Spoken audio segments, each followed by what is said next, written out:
Well, I've missed two Tuesday treasures. So here you go. It's Tuesday. Two TWOSDAY. 2/22/22. So a lot of twos in today. So I didn't miss today. The Essence of Cape Cod from the fall of 2003. I finally finished Michener's Caribbean.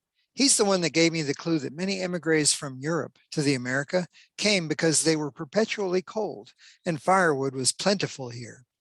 Michener used to drop in on my sister where she taught English as a second language at Eckerd College in St. Petersburg. He was very unassuming and would say, "Hi, I'm Jim Michener," and discuss various topics with the class. I imagine this is one method he used to conduct his research for many of his historical novels. If he had only lived long enough to write Cape Cod in the same form as Texas and Chesapeake. It's now left to one of us to write such a historical novel. First, I need to finish reading Nancy Thatcher Reid's Dennis, Cape Cod.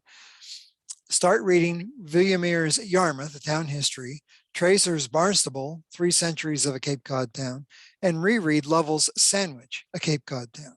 Of course, I'm also plodding through Deo's History of Barnstable County and found online at the University of Michigan Freeman's 1860, the history of Cape Cod, the annals of Barnstable County and of its several towns, including the district of Mashpee, in 2 volumes. There are other good town histories that you might want to have on your shelf. You might remember my previous musings about travel from Barnstable to Boston. Through the site of David Q, which unfortunately is not alive anymore, but is available on the Wayback Machine, I found a related piece of stage travel from Sandwich to Orleans that's precious. An older member of my Sunday school class here in Oklahoma rode in wagons as a child, and when I broached the subject, he informed me that his father said wagon axles had to be greased every 30 miles or suffer serious damage. They would start squeaking before complete failure. This lends further credence to the maximum day trip for a stage of about 30 miles before preventive maintenance was required for wagon and horses too. Here's a good snip from Captain J. Henry's Sears's Brewster Shipmasters.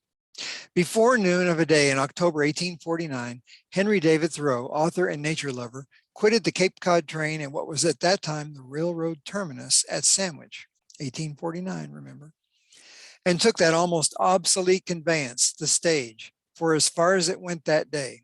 As we told the driver, as far as it went that day was, as a matter of fact, as far down the Cape stage from Sandwich went on any other day, and that was as far as the Higgins Tavern in Orleans.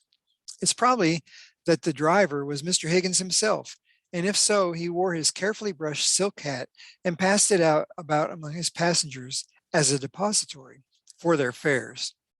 That this was Mr. Higgins' regular custom, the writer believes, because his grandmother used to tell him so, just as she told him the story of Moses in the bulrushes and of the wonderful sagacity of Captain Barney Payne's little schooner, the Boston Packet, which, being lost in the bay during a violent storm and with a broken compass, stranded on the flats directly opposite her skipper's home in Brewster, thus proving that she knew her way home all by herself. At any rate, Mr. Thoreau, as a passenger in the stage, was driven that day through Barnstable, Yarmouth, and Dennis until late in the afternoon. We rode through Brewster, so named after Elder Brewster, for fear he would be forgotten else. This appeared to be the modern-built town of the Cape, the favorite residence of retired sea captains. It's said that there are more masters and mates of vessels which sail on foreign voyages belonging to this place, Brewster, than any other town in the country. Thoreau did not like Brewster, principally, it appears, because of the prevalence of modern American houses and the evidences of thrift and prosperity.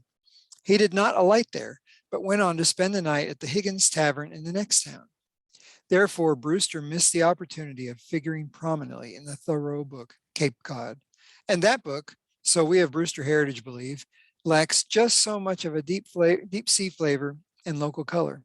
There was more of Cape Cod than the odd characters, the poverty grass, and the sand dunes that the hermit of Lake Walden found in 49, and more than the magnificent beaches and inspiring ocean views which attract the summer resident today.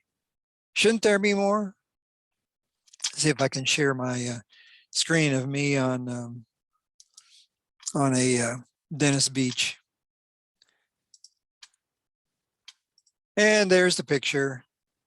Living it up after building a sandcastle at low tide on the salt flats at Cold Storage Beach, Quivett Neck, East Ennis, about 1956. Well, there we go, folks. Thank you. And I hope you enjoyed this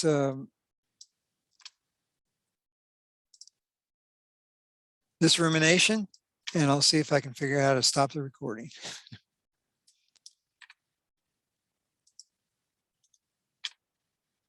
Meeting controls, stop share, and